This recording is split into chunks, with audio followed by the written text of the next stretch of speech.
Jangan biarkanku sendiri menghadapi penuhan ini.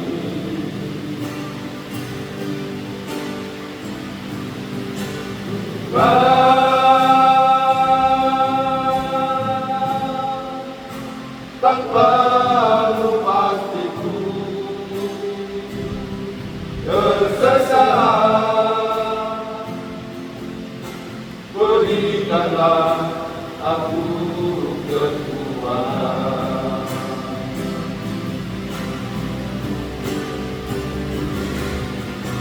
Berikanlah telingamu Tuhan.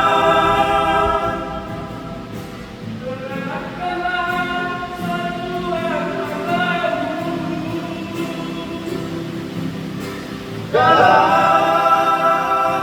badai pencobaan, Tuhan serahkan hidupku. Engkaulah perisaiku, Engkaulah penolongku, Tuhan pengharapanku.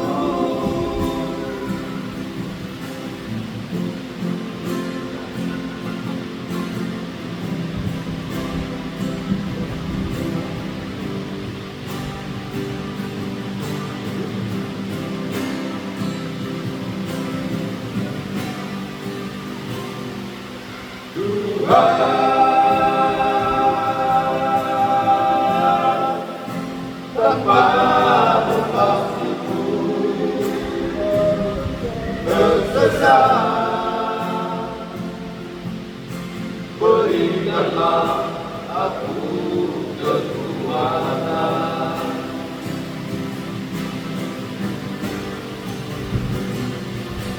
Pilihkanlah telingamu Tuhan.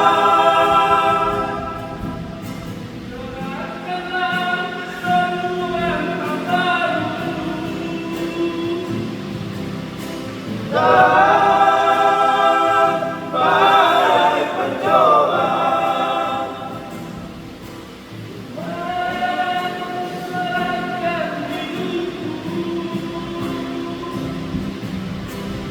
Engkaulah perisaiku, Engkaulah penolongku, Tuhan pengharapanku.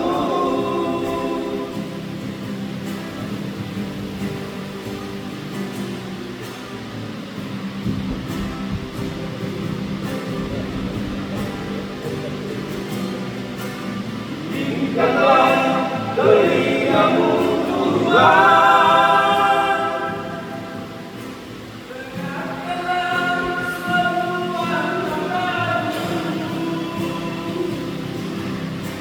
Dalam badai pencobaan,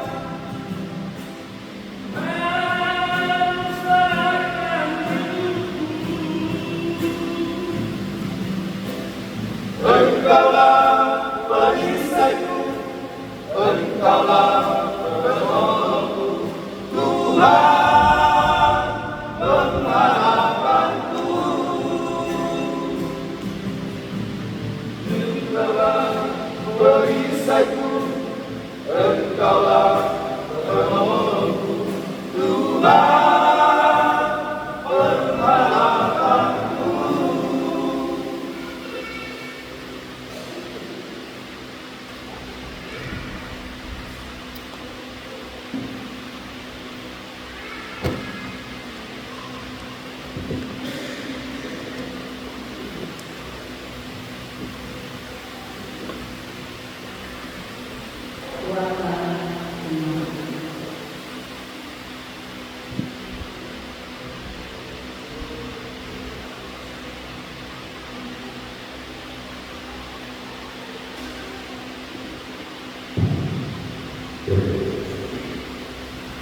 Shalom, saudara-saudara buat kita semua yang dikasihi Tuhan Yesus Kristus.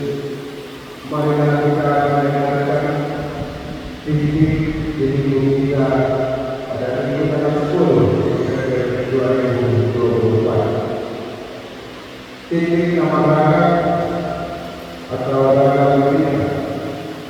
Nama minggu kita hari ini adalah minggu ke-24 setelah Trinitatis, dan pada minggu kita adalah memberi dari kedoakan atau bahasa Batak mengenai nampe Quran.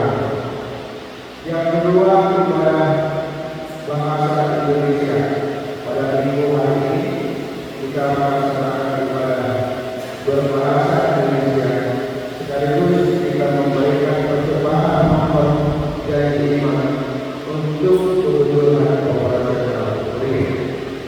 Yang ketiga adalah lingkungan dilaksanakan pada hari Rabu 13 November 2024 bertempat di rumah keluarga PS Majalengka Borobudur dengan keluarga A. Bayu Borobudur Majalengka. Alamat di Jalur 2 Surakarta masuk Jalan 18 B Jakarta Timur dan Pekanbaru menghubungi ibadah tersebut. Yang keempat, PA atau penggunaan kitab dan itu dilaksanakan hari Jumat tanggal 15 November 2024 di rumah Evi Dukakau atau keluarga Amerika Dukakau yang beralamat di Jalur 3 Surakarta masuk Jalan 18 B. Diharapkan kepada para orang tua untuk mengantarkan anaknya mengikuti kegiatan mereka tersebut. Yang kelima, yang bertugas membentukkan gereja di hari Sabtu 18 November 2024 keluarga Kerasa Juta dengan kedua atau Amerika dengan keluarga Tasnagara Borobudur. Yang keenam, pesta rodeo. Hari itu Jumat 2024 yang akan datang kita mengadakan pesta rodeo dan bersama makan bersama. Pada pesta itu kita akan membawa persembahan khusus berkeluarga di dalam amplop atau dan tidak ada hasil bumi pekerjaan alam kita. Untuk itu mulai hari ini akan bagikan amplop persembahan khusus untuk pesta rodeo. Marilah kita dengan kita memberikan persembahan kita dan mengikuti pesta tersebut. Yang ketujuh, ruas baru. Mulai minggu hari ini keluarga jenis doa 25 orang beserta dua orang mereka resmi bergabung menjadi 240 di Indonesia. Mereka akan mendoakan kepada mereka dapat sungguh-sungguh memahami iman Kristennya di gereja kita. Yang ke-8, sumbangan khusus pada ibadah diharapkan pada semua jemaat yang belum memberikan sumbangan khusus pada agar segera memberikan sesuai dengan yang disepakati dunia dan juga tujuan berbuah. Yang ke-9, pemberian tahun dengan 2.000 bangunan. Diharapkan semua jemaat memberikan kewajiban pemberian tahun dan 2 pertemuan sesuai dengan di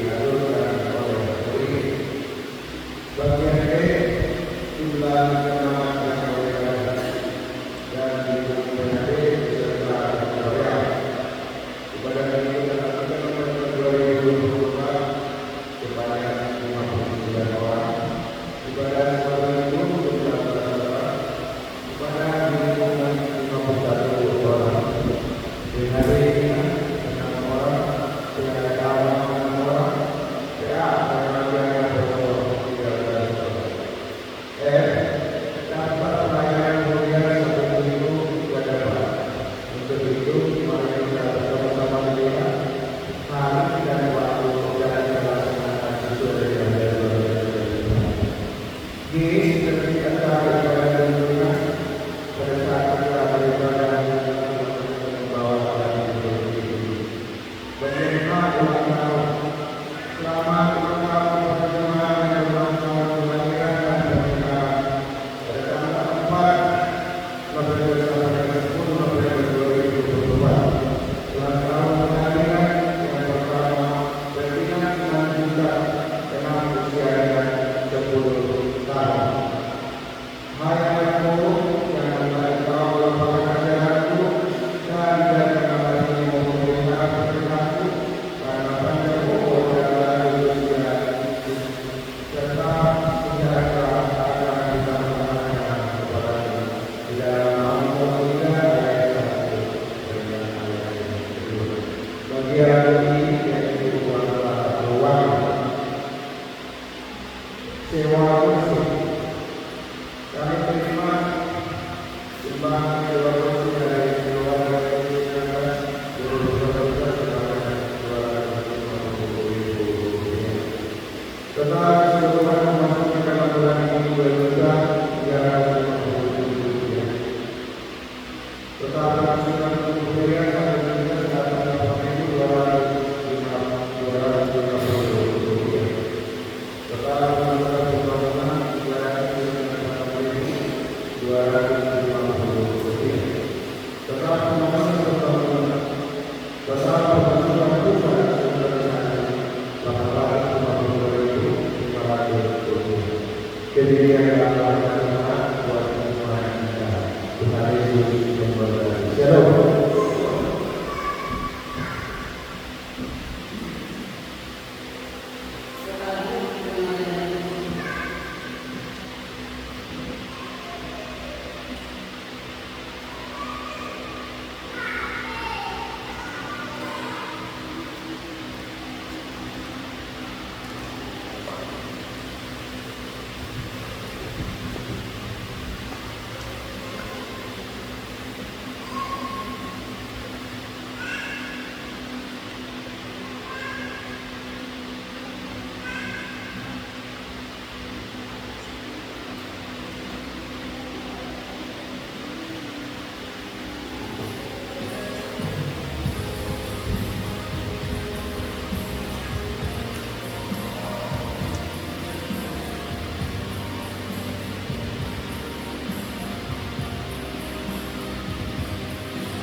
mengasihiku,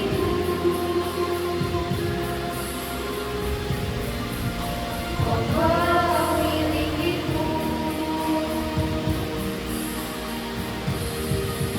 Hanya ini Tuhan, persembahku, segenap hidupku, jiwa dan ragaku, serta ku miliki.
seperti yang kau katakan. Tetapi buatlah lebih dahulu bagiku sepotong roti muda kecil daripadanya dan bawalah kepadaku. Kemudian barulah kau bagiku dan bagiku. Sebab beginilah firman Tuhan Allah Israel, dalam tempayan itu tidak akan habis, dan minyak dalam bumi itu tidak akan berkurang sampai pada waktu Tuhan memberi hujan atas muka bumi. Lalu pergilah perempuan itu dan berbuat seperti yang dikatakan Elia. Maka perempuan itu dan dia serta anak perempuan itu mendapat makan beberapa waktu lamanya. Tepung dalam tempayan itu tidak habis, dan minyak dalam bumi itu tidak berkurang, seperti firman Tuhan yang diucapkannya dengan perkataan Elia. Demikian firman Tuhan. Bapak Ibu serta saudara-saudari yang dikasihi Tuhan, siapa saat ini yang sedang lapar? Ada bahan mengenai baik anak-anak? Ada? Boleh ada nomor satu. Ketika kita lapar anak-anak, dikatakan orang lapar jangan diganggu. Orang lapar jangan diganggu. Karena apa? Karena ketika kita lapar, maka kita cenderung menjadi mudah terpancing emosi. Ketika kita lapar, kita menjadi tidak sabaran. Dan ketika kita lapar, kita cenderung menjadi serakah. Saya baru membaca sebuah artikel di internet yang memberitahukan tips-tips dalam berbelanja. Salah satunya ketika berbelanja adalah, salah satu tipsnya adalah jangan berbelanja ketika kamu lapar. Kenapa? Karena ketika kita lapar, maka semua terlihat seperti sangat nikmat. Ketika kita lapar, semua terlihat sangat enak, sehingga kita mau membeli semuanya, kita menjadi serakah. Oleh karena itu tipsnya jangan berbelanja ketika lapar. Tetapi firman Tuhan hari ini bukan mau berbicara tentang belanja, tetapi mau berbicara tentang seseorang yang lapar dan kelaparan. Di dalam ayat ini diceritakan ada dua tokoh, yang satu sedang lapar, yang satu sedang kelaparan. Apa bedanya? Kalau lapar, ketika kita lapar, ketika kita makan, maka persoalan itu selesai, karena kita menjadi kenyang. Tetapi kalau kita kelaparan, artinya kita sudah tidak makan dalam waktu yang sangat lama, dan karena kita tidak punya bahan makanan yang bisa kita makan, jadi tidak cukup hanya sekali makan bisa menyelesaikan kelaparan. Dan di sekitar kita mungkin banyak orang-orang yang sedang kelaparan. Provinsi Papua terkenal sebagai provinsi yang memiliki tingkat kelaparan paling tinggi di Indonesia. Nah, begitupun di dalam firman Tuhan pada hari ini diceritakan ada seseorang yang lapar, yaitu Nabi Elia, dan ada satu orang yang sedang kelaparan, yaitu seorang janda miskin di dalam ayat ini. Aman-aman, kalau kita baca 1 Raja-Raja 17 ini mulai dari ayat yang pertama, diceritakan di sana bahwa sebelumnya Allah memelihara Nabi Elia melalui burung-burung gagak. Burung-burung gagak diperintahkan Tuhan untuk memberi Elia makan. Burung-burung itulah yang membawa, yang memberikan roti, memberikan daging kepada Elia. Karena saat itu Israel sedang dilanda kelaparan, sedang dilanda kekeringan, sehingga Tuhan menyuruh Elia untuk bersembunyi di sungai Kerit. Disitulah burung-burung gagak memberi dia makan dan dia minum dari sungai itu. Namun anak-anak dikatakan di ayat yang ke-7, sungai itu pun akhirnya kering. Karena apa? Karena hujan tidak kunjung. Disitulah Allah menyuruh Elia untuk pergi ke Sarfat agar ia bisa selamat. Di Sarfat inilah Elia bertemu dengan seorang janda miskin yang sedang kelaparan. Perempuan itu sedang mengumpulkan kayu bakar agar ia bisa memasak bahan makanan terakhir yang dimiliki. Bayangkan dikatakan di situ, aku hendak memasak segenggam tepung dan sedikit minyak, lalu aku akan memakannya, dan setelah itu kami akan mati. Kenapa dikatakan mereka mati? Karena orang tidur, tinggal minum, tak ada dikasih.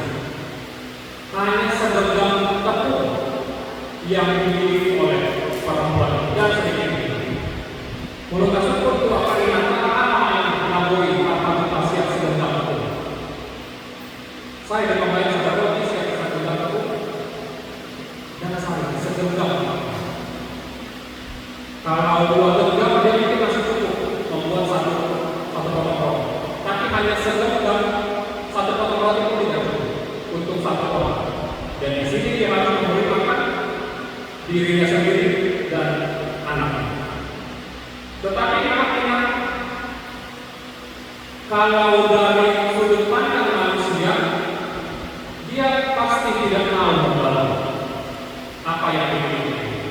Dia pasti tidak mau, dan bahkan pasti tidak akan mampu membantu apa yang dimiliki.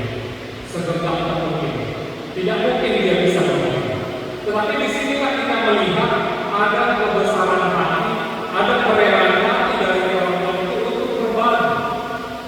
Ketika Elia meminta minum darinya, ia sama sekali tidak mau.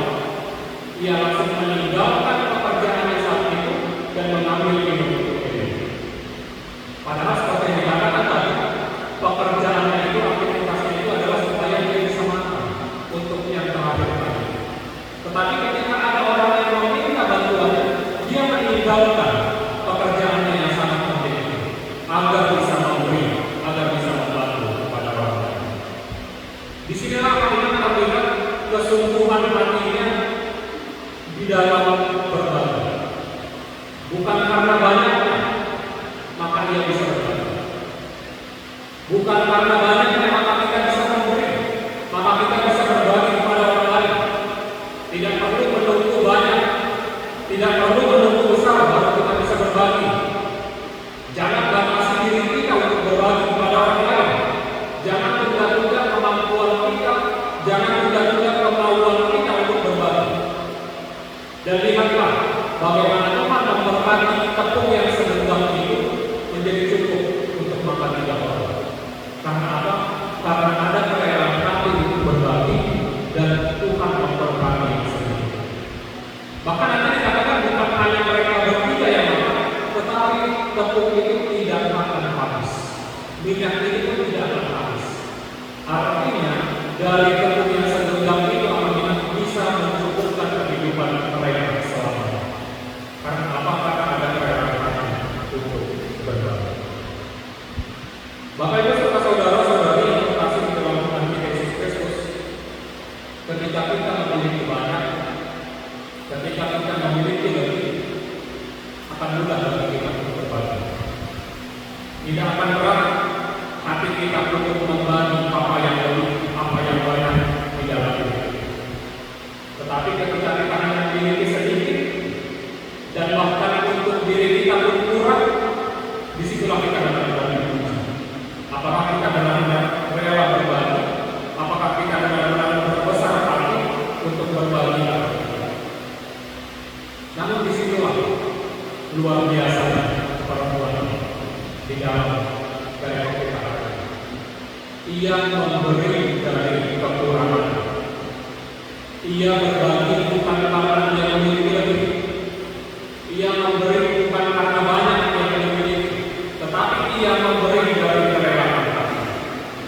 Sama seperti Esther tadi, seorang perempuan yang memberi persembahan yang sangat sedikit, tetapi Tuhan berkati. Karena apa? Karena ia memberi dari kerelaan hati. Begitupun anak-anak dengan hidup kita masing-masing, Tuhan telah memilih kita menjadi saluran berkat Tuhan di dunia ini. Tuhan mengajarkan kita, Tuhan meminta kita, bahkan menugaskan kita untuk berbagi kepada sesama kita. Tuhan menugaskan kita untuk memberi kepada sesama kita, agar semakin banyak orang yang menerima berkat Tuhan melalui hidup kita. Dan sesungguhnya Tuhan bukan memilih kita yang mampu agar kita bisa berbagi. Tuhan tidak memilih mereka yang mampu supaya bisa berbagi, tetapi Tuhan memampukan orang-orang yang berbagi agar bisa berbagi. Sekali lagi, Tuhan bukan memilih mereka yang mampu agar bisa berbagi, tetapi Tuhan memampukan orang-orang yang Dia pilih untuk bisa berbagi. Untuk itu kita sebagai orang-orang yang sudah dipilih Tuhan menjadi saluran berkat, mari kita lebih terbuka, lebih bermurah hati kepada orang-orang yang membutuhkan. Itulah yang pertama, memberi dari kekurangan. Hal yang kedua yang bisa kita ambil pelajaran dari hari ini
Tuhan sudah sangat sering memakai orang-orang lemah, orang-orang kecil menjadi saluran doa. Kita tahu cerita tentang perempuan Samaria, seorang yang dikucilkan, tetapi ia dipakai Tuhan untuk memberikan firman kepada satu kampung. Kita tahu cerita tentang anak kecil memberi makan dengan 5 roti dan 2 ikan. Tuhan pakai anak kecil. Tuhan pakai 5 roti dan 2 ikan itu memberi 5.000 orang. Bahkan orang berdosa Tuhan pakai, si Zakheus, orang yang sangat berdosa, yang sangat dibenci oleh semua orang. Tetapi Tuhan pakai, dia mau memberikan setengah dari hartanya untuk orang-orang yang miskin. Begitupun juga dengan perempuan yang di dalam ayat 7 sampai ayat 8 ini. Bukan apa yang ada padanya yang Tuhan pakai, tetapi kerelaan hatinya. Tuhan melihat kerelaan hatinya untuk berbagi. Maka dari itu anak ingat kita pun pasti dipakai Tuhan untuk menjadi saluran berkatnya bagi orang-orang di sekitar kita. Kita pasti dipakai.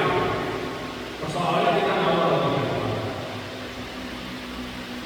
Tuhan pasti memakai kita menjadi saluran berkat. Persoalannya kita mau atau tidak. Bukan kita mau atau tidak. Kita pasti mampu dan mampu. Tetapi apakah kita mau berbagi? Apakah kita mau memberi? Maka dari itu saya mau mengajak kita semua mari melihat ke dalam diri kita. Sebenarnya apa yang bisa kita dalami? Apa yang bisa kita berikan kepada orang-orang tersebut? Bukan hanya berupa uang, tetapi kemampuan kita atau kemampuan kita yang bisa kita berikan kepada orang. Asalkan kita memberi dengan kerelaan. Meskipun sedikit, meskipun mungkin belum sempurna, tetapi Tuhan pasti akan memberkati. Demikian kalau sekarang kita merasa belum diberkati Tuhan, kalau kita merasa Tuhan belum memberkati hidup kita, mari kita lihat kembali. Jangan-jangan kita yang tidak sadar akan berkat-berkat. Kita merasa diri kita tidak diberkati, kita merasa kurang, kita merasa belum cukup menerima berkat Tuhan. Mari kita lihat. Jangan-jangan kita yang tidak sadar akan berkat-berkat Tuhan dalam hidup kita. Karena berkat Tuhan maknanya bukan selalu berupa materi. Istri atau suami yang baik pun merupakan berkat Tuhan. Anak-anak yang sehat pun merupakan berkat Tuhan. Teman yang baik merupakan berkat Tuhan. Badan yang sehat, umur yang panjang, hati yang gembira, semuanya itu adalah berkat Tuhan dan pemberian Tuhan yang bahkan nilainya melebihi dari harta dunia. Untuk itu mari kita terima semua berkat Tuhan itu. Mari kita syukuri semua berkat itu dan mari kita kembalikan kepada orang lain. Tuhan sudah memberi sangat banyak kepada kita. Mari kita mau belajar berbagi kepada orang lain. Jika Tuhan sudah memberikan kepada kita sukacita, mari kita berbagi sukacita kepada orang lain dengan menjadi pribadi yang baik, pribadi yang bisa menyenangkan orang lain. Jika Tuhan memberikan kita berkat berupa pekerjaan, maka bekerjalah dengan jujur, bekerjalah dengan baik, agar banyak orang terbantu melalui pekerjaan kita. Ketika Tuhan memberkati kita dengan berupa tubuh yang sehat, maka jagalah kesehatan kita, supaya semakin banyak hal yang bisa kita lakukan dalam membantu dan menolong orang lain. Biarlah bagaimana sebagaimana Tuhan memberkati orang-orang itu menjadi berkat bagi dirinya, demikian juga Tuhan memakai hidup kita menjadi berkat bagi orang lain. Yang ketiga, marilah marilah kita berserah dan percaya sepenuhnya kepada Tuhan. Seperti yang dikatakan di awal tadi, Allah memberkati Elia melalui burung-burung darah dan melalui perempuan yang ada di samping. Ketika Allah berfirman kepada Elia, dia akan diberi makan oleh burung darah, Elia sama sekali tidak. Elia sama sekali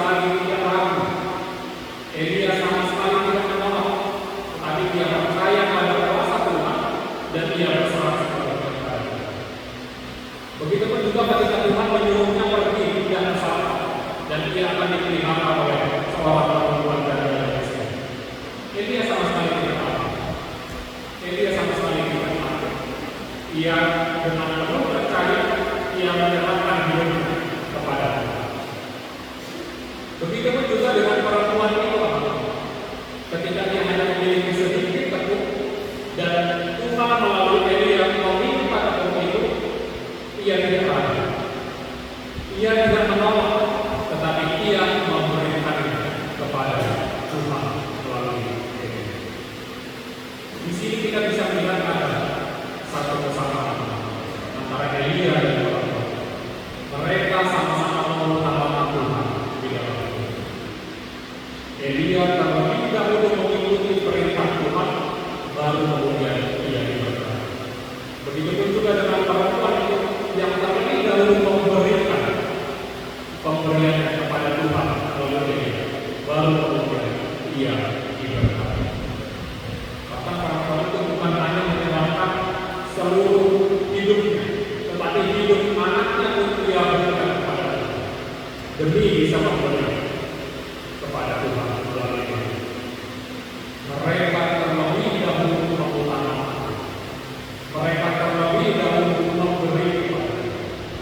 Inilah yang dimaksud Tuhan Yesus dalam Matius 5 ayat 30. Tetapi carilah dahulu kerajaan Allah dan kebenarannya, maka semuanya itu akan ditambahkan. Alai jumur malu malu pada daripada kebenaran duri tanpa konon dan sudah atau kata sudah akan memberi kepada. Mari kita memberi kepada Tuhan melalui orang-orang di sekitar. Memberi kepada Tuhan bukan hanya berupa persembahan, tetapi memberi berbagi kepada orang-orang yang membutuhkan. Dan mari kita lihat bagaimana Tuhan memberkati orang-orang yang mau. Tepung dalam payah itu tidak habis, dan minyak dalam kulit itu tidak berkurang. Tuhan memberkati orang-orang yang memberi. Tuhan mencukupkan hidup mereka dengan minyak berkurang. Yang tadinya tepung itu hanya cukup untuk dirinya dan anaknya, tetapi ketika ia membagikannya, tepung itu bisa menjadi cukup untuk mereka selamanya. Dan percayalah, Tuhan pasti ganti. Tuhan pasti tambahkan lebih banyak lagi apa yang kita beri, sesuai dengan waktu dan rencana Tuhan di dalam hidup. Kepada perempuan itu Tuhan tidak langsung memberikan tepung dan minyak dalam jumlah yang banyak. Tidak sekaligus diberikan, tetapi dia tidak lalu berkurang. Dia selalu cukup. Begitulah penyertaan Tuhan di dalam hidup kita jika kita mau memberi. Tuhan akan selalu mencukupkan kehidupan kita. Tuhan mencukupkan segala kebutuhan kita, dan kita tidak akan pernah berkurang oleh karena itu. Walau kalian Tuhan dan ada berkurang. Walau kita secara masing-masing dan ada fokus. Tidak ada orang yang menjadi miskin karena terlalu sering memberi. Tidak ada orang yang menjadi melarat karena terlalu sering berbagi. Tetapi dia justru semakin bertambahkanlah sukacitanya, bertambahkanlah berkatnya, karena ia selalu membagikan kepada orang-orang yang membutuhkan. Untuk kita ingatlah bahwa Tuhan pasti akan membantu, Tuhan pasti akan memberi. Tetapi ingat, Tuhan memberikannya sesuai dengan waktu. Tuhan memberikannya sesuai dengan rencana. Untuk kita ingat, marilah kita belajar untuk memberi, belajar untuk berbagi. Sama seperti perempuan itu yang sudah memberi kepada Elia, yang sudah memberi kepada Tuhan, maka Tuhan akan mencukupkan. Tuhan akan membalaskan semua berkat-berkatnya kepada-Nya. Amin. Kita bersatu di dalam doa. Terima kasih Tuhan atas firman-Mu kepada kami pada hari ini. Biarlah kami belajar untuk mau berbagi, kami belajar untuk mau memberi kepada sesama kami. Biarlah Tuhan mencukupkan segala kebutuhan kami. Biarlah Tuhan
persembahan kita